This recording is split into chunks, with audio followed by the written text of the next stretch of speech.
بسم اللہ الرحمن الرحیم وبہ نستعین انہ خیر ناصر ومعین وصلی اللہ علی محمد واہل بیتہ الطیبین الطاہرین۔ پروردگار عالم آپ تمام عزیزان کی توفیقات خیر میں اضافہ فرمائے۔ الحمدللہ ہماری گفتگو اس موضوع کے بارے میں تھی کہ فلسفے کا تعارف استاد شہید مرتضی مطہری رحمۃ اللہ علیہ کی نظر میں۔ گزشتہ جلسے میں یہ سوال اٹھایا گیا کہ فلسفہ کیا ہے۔ عرض ہوا کہ اس سوال کا دقیق اور عمیق جواب دینے سے پہلے ضروری ہے کہ ایک منطقی مطلب کو بیان کیا جائے کہ اصلاً تعریف کس طریقے سے ہوتی ہے، کیونکہ یہ ایک ایسا مطلب ہے جو واضح نہ ہونے کی وجہ سے بہت ساری جگہوں پر بہت سارے لوگ مغالطے کا شکار ہو جاتے ہیں۔ لہذا استاد مطہری نے بحث کے آغاز میں ہی اس مسئلے کو اٹھایا کہ تعریف کے اقسام کو آپ کے سامنے بیان کریں۔ عرض ہوا کہ پہلے مرحلے میں جب آپ سوال کرتے ہیں تو تعریف لفظی ہوتی ہے، یعنی آپ ایک لفظ کو اٹھاتے ہیں، اس کے معنی کو نہیں جانتے، آپ سامنے والے سے پوچھتے ہیں کہ اس کا معنی کیا ہے، وہ آپ کو فوراً اس کا معنی بتاتا ہے۔ یہ تعریف لفظی کہلاتی ہے کہ تعریف لفظی کا ماخذ، منبع اور سرچشمہ لغت کی کتابیں ہیں، ڈکشنریاں ہیں۔ ان ڈکشنریوں میں اور لغت کی کتابوں میں آپ کو ایک لفظ کا لغوی معنی پتہ چلتا ہے۔ اچھا، کبھی کبھار مختلف علوم کی لغات اور ڈکشنریاں بھی ترتیب دی جاتی ہیں، وہ اس وجہ سے کہ ہو سکتا ہے کہ ایک لفظ کا معنی لغت کے لحاظ سے ایک ہو، لیکن مختلف علوم کی اصطلاحات میں آ کر اس لفظ کا معنی تبدیل ہو گیا ہو۔ جیسا کہ مثال بھی دیا، قیاس کا ایک لغوی معنی ہے، لغوی معنی وہی مماثلت دینا، لیکن اسی قیاس کو ہم دیکھتے ہیں مختلف علوم میں آ کر اس کے مختلف معانی بن جاتے ہیں۔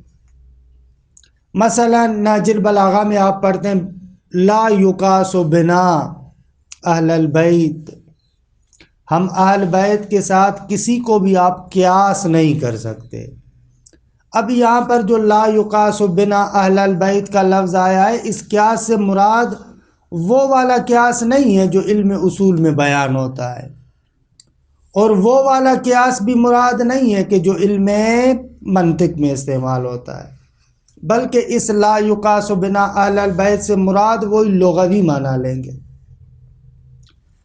لیکن اسی قیاس کو ہم دیکھتے ہیں، جیسا کہ گزشتہ جلسے میں بھی عرض کیا، علم اصول میں ایک معنی رکھتا ہے کہ مردود ہے معمولاً مکتب تشیع کے نقطہ نگاہ سے، اور اسی قیاس کا ایک اور معنی ہے کہ جو علم منطق میں استعمال کرتے ہیں، وہ نہ فقط مردود ہے بلکہ بہترین طرز استدلال ہے۔ تو ان نکات کی طرف توجہ بہت ضروری ہے، کیونکہ بہت سارے مباحث میں ہم دیکھتے ہیں بہت سارے جو افراد ہیں، حتیٰ محققین سے بھی کبھی کبھار اشتباہ ہو جاتا ہے ایک لفظ کے لغوی معنی میں، کہ اس کا لغوی معنی کیا ہے یا اس کا عرف عام میں مطلب کیا ہے اور کسی خاص عرف میں کیا ہے، تو یہ بھی ایسے محسوس کیا گیا ہے۔ خصوصاً قرآن مجید کی آیات اور روایات میں کافی دقت کرنی چاہیے، کیونکہ کچھ الفاظ ایسے استعمال ہوتے ہیں کہ جو الفاظ لغوی اعتبار سے ایک معنی رکھتے ہیں، لیکن کسی خاص علم کی اصطلاح میں اس کا معنی تبدیل ہو جاتا ہے۔ تو ہم لوگ کیا کرتے ہیں، کبھی کبھار قرآن مجید کے اس آیت کے لفظ کو یا روایت کے لفظ کو اس خاص علم کے اصطلاح کے مطابق معنی کرنا شروع کر دیتے ہیں، کہ یہ طریقہ درست نہیں ہے، دقت کرنی چاہیے۔ یہ لمبا چوڑا مقدمہ جو ہم یہاں پر ذکر کر رہے ہیں اور استاد شہید مرزا مطہری بھی تذکر دے رہے ہیں، کیونکہ بہت سارے اشتباہات اس کی وجہ سے ہوئے ہیں۔ اچھا، میں ایک آدھ لفظ کی مثال دے دوں آپ کو۔ استاد مطہری نے تو یہاں پر مثالیں نہیں دی زیادہ، کیونکہ مختصر کتاب ہے، فقط ایک نقطے کی طرف گئے، وہ فلسفے کی طرف، کہ اس کو بعد میں دیکھتے ہیں۔ لیکن میں یہاں پر کچھ مثالیں آپ کی خدمت میں عرض کرنا چاہوں گا۔ دیکھیں، لفظ اجتہاد، لفظ تقلید، اب یہ ایسے الفاظ ہیں کہ ان کے لغت کے اعتبار سے کچھ خاص معانی ہے، اور ایک زمانے کے اندر یہ لفظ اجتہاد ایک خاص معنی میں استعمال ہوتا ہے۔ ویسے تو لفظ اجتہاد جہد یا جہد سے نکلا ہوا ہے، یعنی وہی مشقت، تلاش و کوشش، اس معنی میں ہے۔ لیکن ہم دیکھتے ہیں کہ اجتہاد ایک زمانے کے اندر، ایک برہہ زمانی میں، ایک زمانے کے ٹکڑے میں ایک خاص معنی میں استعمال ہوتا ہے۔ مثلاً صادقین علیہم السلام کے زمانے میں، یا ان سے تھوڑا سا آگے آپ چلے جائیں، اس زمانے میں لفظ اجتہاد قیاس اصولی کے معنی میں استعمال ہوتا ہے، یعنی جس کو علم اصول میں قیاس کہتے ہیں، کہ ایک دلیل ظنی ہے، ایک جزئی کو دیکھ کر دوسری جزئی پر حکم لگانا، کہ جس کو علم منطق میں تمثیل کہتے ہیں۔ امام صادق علیہ السلام، امام باقر علیہ السلام، اور اس زمانے کے اندر ہم دیکھتے ہیں کہ لفظ اجتہاد اس معنی میں استعمال ہوتا ہے۔ اجتہاد یعنی قیاس، کہ اس کی صراحتیں موجود ہیں۔ حتیٰ اہل سنت برادران کی کتب میں بڑے بڑے ائمہ سے سوال ہوا کہ اجتہاد اور قیاس کے بارے میں آپ کیا کہتے ہیں؟ تو وہ کہتے ہیں لفظان لاسم واحد یا لمعنی واحد، قیاس اور اجتہاد دو لفظ ہیں ایک ہی معنی کے لیے، کہ ظاہراً امام شافعی سے یہ سوال ہوا۔ یا اس زمانے میں ہم دیکھتے ہیں اجتہاد قیاس کے معنی میں استعمال ہوتا ہے، یا اجتہاد تفکیر شخصی کے معنی میں استعمال ہوتا ہے، کہ اجتہاد و تقلید کے دروس میں میں نے اس کی مفصل وضاحت کی ہے۔ تفکیر شخصی یعنی اپنا ذاتی نظریہ دینا، میرا یہ خیال ہے، قرآن و سنت سے ہٹ کر اپنا ذاتی خیال، تفکیر شخصی۔ اب اس معنی میں اجتہاد چاہے قیاس کے معنی میں ہو، چاہے تفکیر شخصی کے معنی میں ہو، قیاس کے معنی میں ہو یعنی ایک جزئی سے دوسری جزئی کی طرف حکم لانا، تفکیر شخصی میں ہو یعنی اپنی رائے دینا، اپنی بات کرنا، درست ہے، کتاب و سنت سے ہٹ کر خود اپنی طرف سے کوئی بات کرنا، یہ ہو جائے گا تفکیر شخصی۔ اجتہاد ان دونوں معنیوں میں سے کسی معنی میں بھی ہو، مکتب اہل بیت میں قابل قبول نہیں ہے۔ مکتب اہل بیت میں اجتہاد قیاس کے معنی میں بھی قابل قبول نہیں ہے، اور مکتب اہل بیت میں اجتہاد تفکیر شخصی کے معنی میں بھی قابل قبول نہیں ہے، دونوں معنیوں میں مردود ہے۔ اسی لیے دیکھتے ہیں کہ اس اجتہاد کے بارے میں یہاں تک تقلید بھی تقریباً اسی معنی کی طرف جاتا ہے، کہ قرآن مجید میں جو تقلید کا زیادہ تر مفہوم ہمارے سامنے آتا ہے، یعنی کسی بات کو بغیر دلیل کے اور جہالت کی بنا پر بس کسی کے پیچھے لگ جانا، تقریباً اس معنی میں قرآن میں استعمال ہوا ہے کہ تفصیلات میں تقلید کے بارے میں یہاں پر ذکر نہیں کرتا، وہ جدا کرنا بندہ حقیر کے دروس ہیں، وہاں پر توضیح دے چکا ہوں، وضاحت کر چکا ہوں۔ تو اب اجتہاد جب ان دو معناؤں میں استعمال ہوتا ہے، ظاہر سی بات ہے کہ پھر ائمہ کی روایات میں اجتہاد کی مذمت آنی ہے، کیونکہ اجتہاد نہ تفکیر شخصی کے معنی میں اور نہ ہی اجتہاد قیاس کے معنی میں کسی بھی معنی میں قابل قبول نہیں ہے۔ لہٰذا ہم دیکھتے ہیں ائمہ کی روایات کے اندر اجتہاد مردود واقع ہوا ہے، بہت زیادہ اس کی مذمت واقع ہوئی ہے، یہ ایک واضح سی حقیقت ہے۔ اچھا، یہ چلتا رہا تقریباً جو غیبت صغریٰ کا بھی زمانہ ہے، تیسری چوتھی صدی کا، اور اس کے بعد پانچویں تقریباً چھٹی صدی تک، پانچویں چھٹی صدی تک یہ لفظ اسی معنی میں استعمال ہوتا ہے۔ لہٰذا ہمارے جو بزرگان محدثین ہیں ان کو بھی دیکھتے ہیں، وہ لوگ بھی اجتہاد کی مذمت کرتے ہیں، لیکن تقریباً چھٹی ساتویں صدی میں لفظ اجتہاد میں ایک تحول اور تبدیلی آتی ہے۔ ابھی تک جو لفظ اجتہاد تفکیر شخصی کے معنی میں استعمال ہو رہا تھا، ابھی تک جو اجتہاد قیاس کے معنی میں استعمال ہو رہا تھا، چھٹی ساتویں صدی کے بعد یہ لفظ اجتہاد عمل اجتہادی کے لیے استعمال ہونا شروع ہوا۔ عمل اجتہادی یعنی کیا؟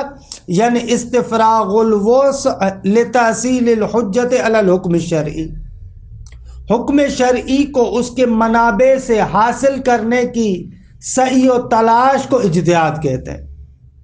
اجتہاد یعنی آپ آئیں اور منابع کے اندر تأمل کریں، کتاب و سنت کے اندر اور جو منابع ہیں ان کے اندر تأمل کریں، غور و فکر کریں، اور اس کے بعد وہاں سے آپ حکم شرعی کو حاصل کریں، اس کو اجتہاد کہتے ہیں۔ خب اب اس معنی میں اجتہاد فرق کرتا ہے گزشتہ معنی سے، کیونکہ گزشتہ معنی میں اجتہاد یعنی قیاس، گزشتہ معنی اجتہاد یعنی اپنی طرف سے کوئی بات کرنا، لیکن یہ جو چھٹی ساتویں صدی کے اندر اجتہاد کا معنی بیان ہو رہا ہے، اس میں یہ نہیں ہے کہ اجتہاد یعنی قیاس، اس میں یہ نہیں ہے کہ اجتہاد یعنی تفکیر شخصی، اپنی بات کرنا، بلکہ اجتہاد کا مقصد یہاں پر یہ ہے کہ خود منابع شرعیہ کے اندر سے آپ احکام شرعیہ کو کیسے استخراج کرتے، کیسے نکالتے ہیں، کہ ہر انسان کی ضرورت ہے۔ اب یہ معنی ایسا ہے کہ جو معنی مذموم نہیں ہے، نہ فقط مذموم نہیں ہے بلکہ واجب ہے اس معنی میں، کیونکہ بالآخر قیامت تک یہ دین مبین اسلام کو باقی رہنا ہے۔ جب دین مبین اسلام کو باقی رہنا ہے تو اس کے احکامات کو سمجھنا پڑے گا نا۔ احکامات شرعیہ کے سمجھنے کے عمل کو اجتہاد کہتے ہیں۔ اب یہ نہ فقط یہ کہ غلط نہیں ہے بلکہ واجب ہے، ضروری ہے ہر ایک انسان کے لیے۔ اس معنی میں اجتہاد آج بھی استعمال ہوتا ہے۔ اسی معنی میں ہم آج کے زمانے میں بعض بزرگان کو مجتہد کہتے ہیں کہ جو یہ کام کرتے ہیں۔ اب دیکھیں یہاں پر یہ جو لمبی چوڑی میں نے تمہید بھی ذکر کی، کہ مثال بھی ایک ایسی ذکر کی میں نے آپ کے سامنے کہ جو تقریباً محل بحث بھی ہے، یعنی ہمارے معاشرے کے اندر بعض لوگ جو اس زمانے میں اجتہاد کے مخالف ہیں۔ اچھا، اجتہاد کے مخالفین کی دو قسمیں اس زمانے کے اندر، ایک تو واقعاً کچھ منصف لوگ ہیں کہ برحال یہ ایسے لوگ نہ ہونے کے برابر ہے، بعض لوگ دشمن کا اعلی کار ہے، ان کو پتہ نہیں چلتا بیچاروں کو۔ دشمن چاہتا ہے کہ اس وقت جو تشیع کی طاقت مرجعیت اور مجتہدین کی شکل میں ہے اور ایک مرکزیت ہے ایک مکتب کے لیے، اس کو ختم کرنے کے لیے یہ دشمن کی سازش ہے، چال ہے، کہ یہ ایک لمبی چوڑی بات ہے کہ اس سیاسی تحلیل کی طرف میں نہیں جاتا۔ اب یہ لوگ آتے ہیں اور فوراً کہتے ہیں اجتہاد غلط ہے، مجتہد غلط ہے، اجتہاد غلط ہے، اور ہمارے سامنے اجتہاد کی مذمت میں جو چند روایات آئی ہیں فوراً ان روایات کو پیش کرتے ہیں۔ اچھا، اس سے بھی کسی عالم کے ساتھ ان کو گفتگو نہیں کرنی ہوتی، عام طور پر جوہلا کے ساتھ یہ باتیں کرتے ہیں، جن بیچاروں کو پتہ نہیں ہوتا ان بیچاروں کو دھوکہ دیتے ہیں۔ اب دیکھیں یہاں پر ان سے مغالطہ کیا ہو رہا ہے، ان سے مغالطہ یہ ہو رہا ہے کہ لفظ اجتہاد جس معنی میں ائمہ کے زمانے میں استعمال ہو رہا ہے، پانچویں چھٹی صدی تک استعمال ہو رہا ہے، وہ اجتہاد کا معنی مذموم ہے، وہ اجتہاد کا معنی مورد مذمت ہے مکتب تشیع میں۔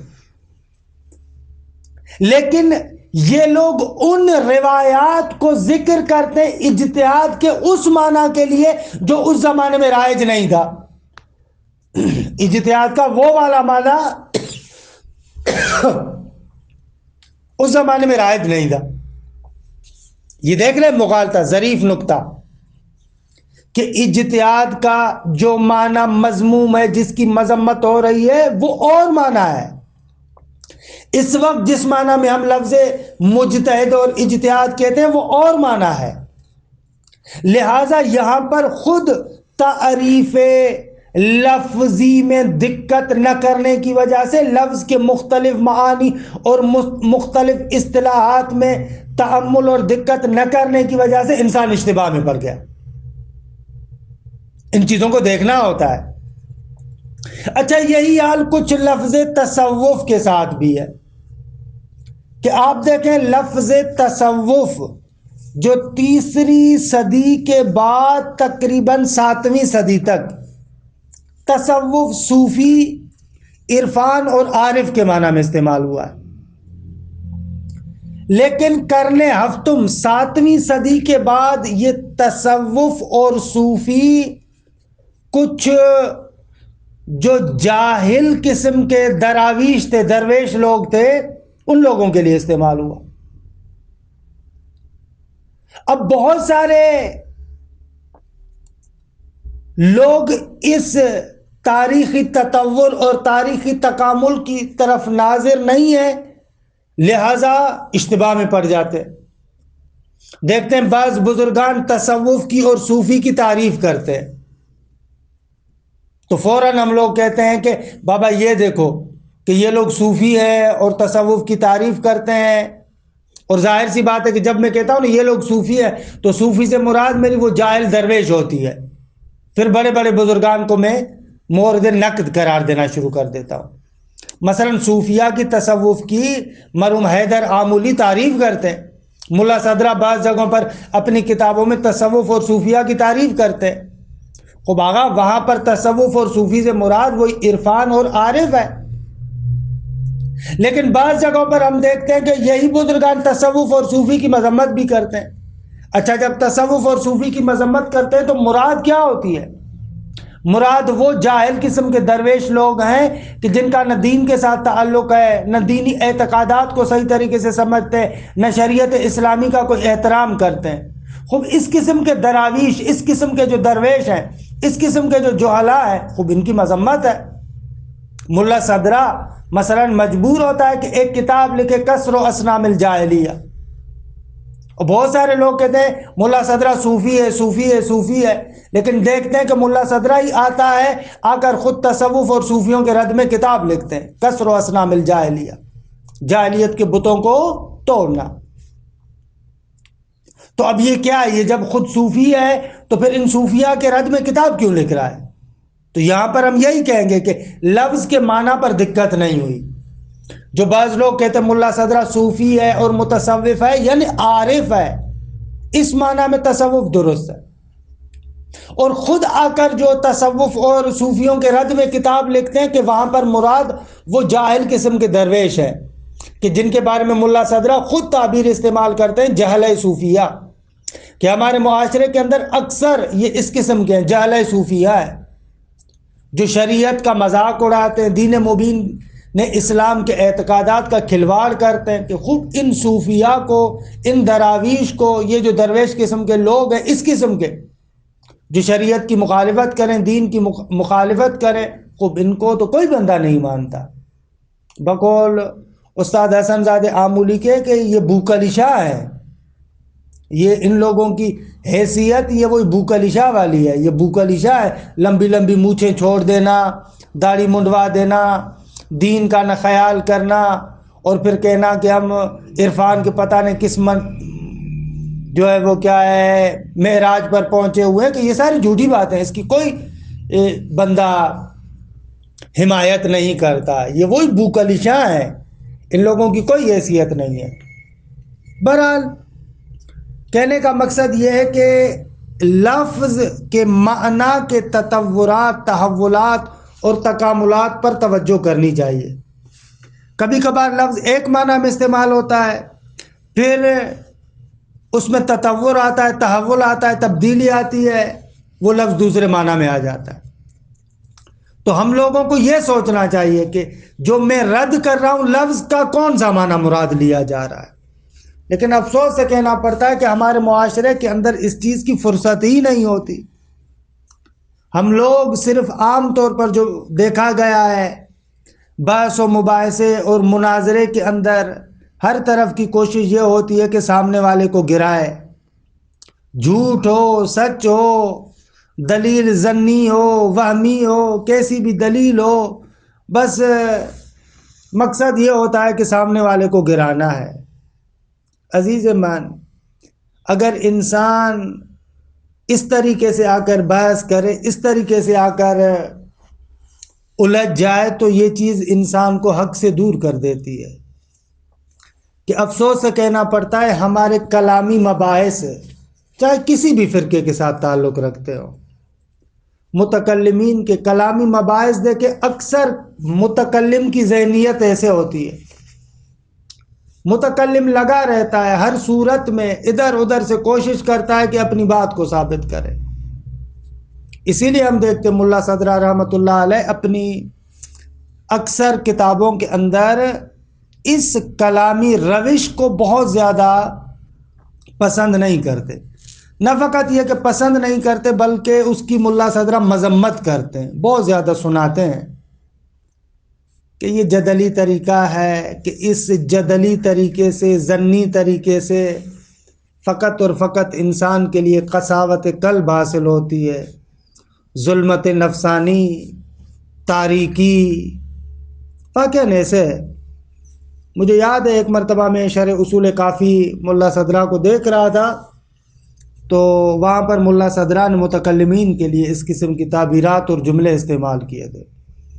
جب میں پہلی مرتبہ دیکھ رہا تھا، اس زمانے میں کلامی کتابوں کو بہت زیادہ پڑھتا تھا، مجھے تھوڑا سا عجیب لگ رہا تھا کہ ملا صدرہ یہ کیسے فرما رہے ہیں، اتنی زیادہ تنقید، اتنا زیادہ برا بھلا کہنا، یہ تو اچھی بات نہیں ہے۔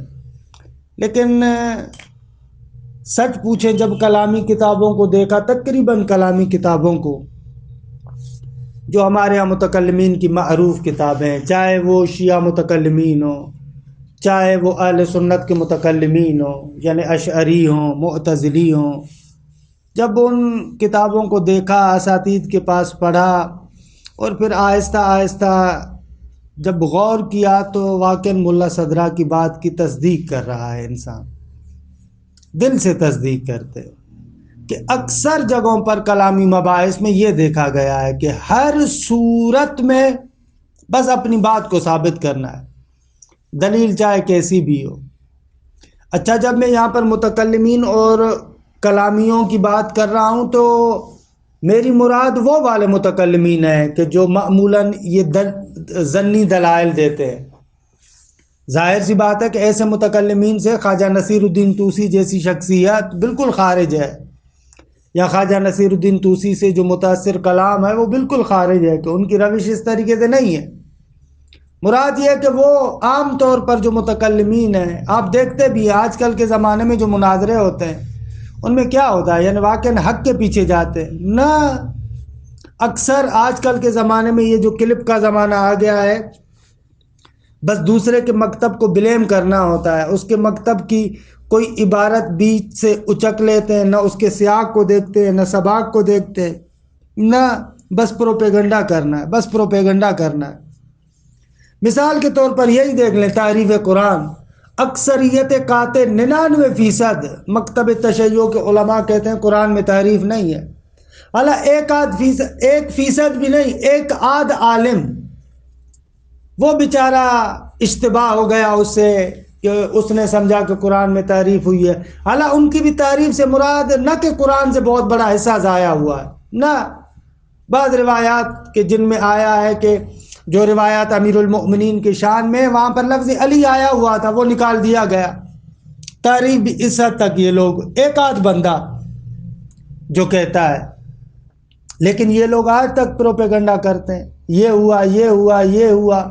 حالانکہ جتنے بھی مکتب تشیع کے علماء ہیں، محققین ہیں، جتنے بھی ہیں، وہ سارے کے سارے حتیٰ اس قسم کی تحریف کو بھی رد کرتے ہیں، اور اس قسم کی روایات کے بارے میں بھی یہ کہتے ہیں کہ بابا وہ روایت اس لفظ کی توضیح دے رہی ہے، یا ایھا الرسول بلغ ما انزل، کہ بعض روایات میں ہے کہ بلغ ما انزل، نہ بلغ ما انزل فی علی، مثلا ایسے تھا۔